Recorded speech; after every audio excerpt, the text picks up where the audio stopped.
Good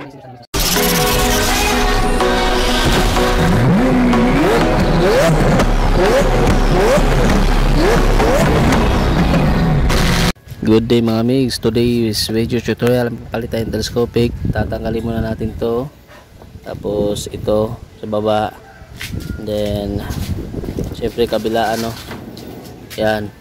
yan luluwagan lang muna natin mga migs.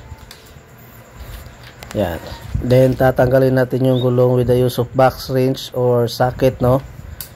So 19 dito sa may nut nya, tapos al kontra doon 14. Then tanggalin natin mat nya, tapos tong front wheel axle nya, yan. Then pwede natin tanggalin yung gulong. Yan, tandaan lang mga migs para hindi mag close up yung mga caliper nya. After that ay itong dolphin fender nya mga migs, no. So gagamit tayo ng 8mm. Susunod natin tanggalin tong caliper nya. So with the use of 12mm, nasa sa inyo na yun kung box wrench or sakit. Mas maganda pag ito mga may sakit. Hindi ako magamit ng open dito kasi medyo may katigasan, baka kasi magbilog yung ano, tornilyo. Kaya mga migs, so natanggal na natin siya, no. So ito yung dahilan mga migs kung bakit ako magpapalit, no. So shout out sa iyo Honda, kasi 3 months pa lang tong unit na to before, no, nagsimula na yung gasgas niya, no. So bakit ganon Honda?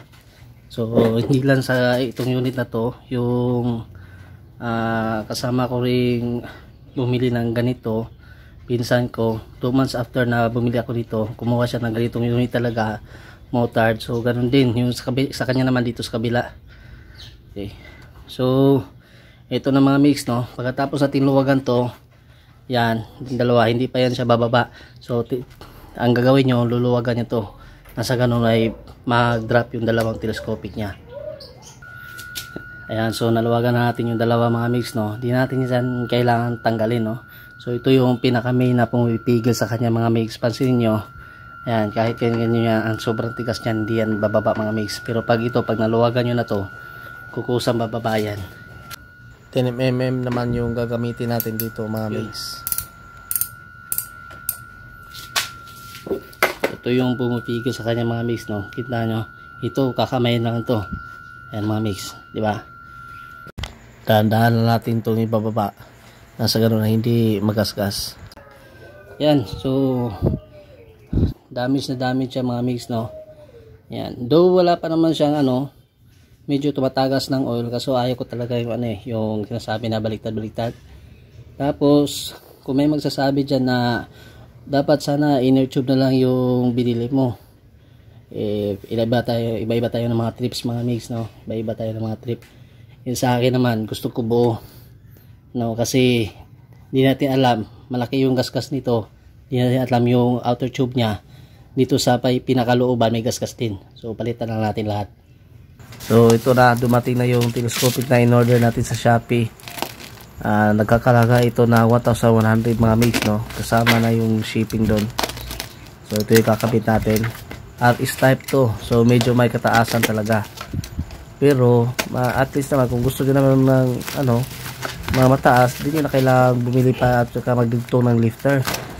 Ayun, tsaka gusto nyo naman magpalit ng manibela ng tulang sa RS, ay makakabitan na kayo. So mas maganda to mga mix, kasi chinek ko may butas tong dalawang tube nya, no, na paglalagyan ng fender natin. So hindi na tayo maglalagay ng bracket. Mamaya papakita ko sa inyo kung yung bracket na sinasabi ko. So ayan, maganda yung pagkabalot niya mga mix, kasi chinat ko yung si seller na balutin maigi na sa ganun na hindi magasgas yung ano, inner tube niya. So ito yung luma, no mga mix, luma. Tapos ito yung bago. So kung mapapansin nyo mga mix, ayan, itong replacement masyadong mataas kaysa sa stock. So ayan mga mix, oh. Yan natin dyan na. Ayan. Yan siya yung ano niya mga mix, no. So itong dati natin, no, itong stock natin, pantay naman siya Ayan. Wala siyang problema. Ayan, oh. Ito yung stock natin, dalawa. So ito yung bago. Yan. So yung kagandahan pala nito mga mix, ayan, ito may butas na, kasi sa stock ng Motard na 2023, 2022 yung digital, yung naka digital mga mix, take note, wala siyang butas dito, no? Kaya gumamit tayo ng bracket para paglagyan ng fender. Itong bracket na to, ito yung ginamit natin. So hindi na tayo gagamit na to mga mix, no? Main reason din kung bakit replacement yung binili ko, nasa ganoon hindi na ako makapaggamit ng bracket kasi dito ko siya inano mga mix nakaganyan. Ayan, ganyan ko siya mga mix. So hindi na tayo gagamit niya, no, kasi ito mga may butas na. So 2.5 mga mix, no, dumidiferensya siya ng 2.5 centimeters. So magandang klase ito nabili natin mga mix. So dito lang natin yung ililimit yung ano niya sa may tri-clip niya. Yan, sa tripod clamp niya, dito na natin siya ililimit. Bali ito yung susobra sa kanya. So dahan-dahan lang natin iangat to. Tapos dito sa may ibabaw, hihipitan natin yung tornilyo niya na sa ganun ay may kapit.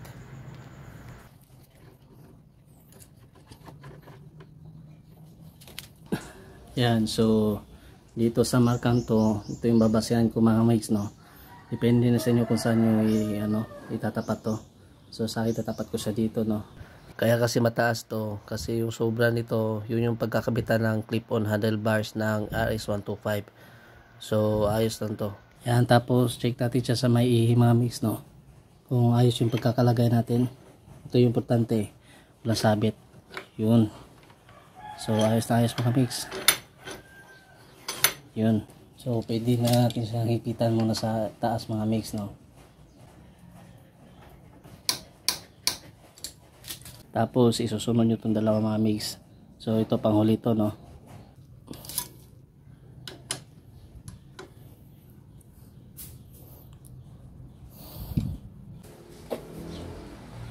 Yan. So kabit na natin ulit yung mga mini driving lights. Balik lang natin itong fender nya. So maganda dito mga mix, no. Kabilaan meron na siyang butas. So hindi na tayo magba-bracket gaya ng sabi ko kanina. Yan, so stainless yung ginarate natin sa kanya mga mix, no. Stainless na Allen head mga mix. Tapos balik lang natin itong caliper nya. Siyempre ipatan na rin natin. Balik lang natin itong gulong mga mix. Yun. Tapos ipitan lang natin maigi yung mga tornilyo mga mix, no, dito sa wheel axle nya, yung nut nya. Ayan mga mix, so nakabit na natin yung bagong telescopic natin, no. Ayan, so ayan yung sobra mga mix, no, para sa iba na gusto magpahaba, no, di na nila kailangan ng lifter. Tingnan natin yung plane ng travel nya.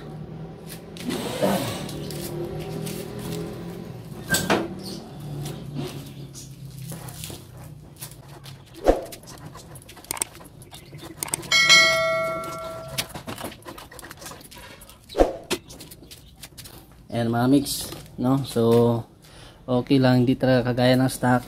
Anyway, babiyahin namin ito ng Tacloban mga mix, no. So dito pa tayo sa bahay, no, sa Davao. So babiyahin namin ng Tacloban to sa Visayas. Nasa ganun matry na natin yung play na clutch natin, no. Kasi may nagtatanong, gusto nila makakuha kung pwede pa pang long distance. Sige, tayo natin mga mix. Dito na lang nagtatapos yung video natin mga mix. Ciao. Thanks for watching.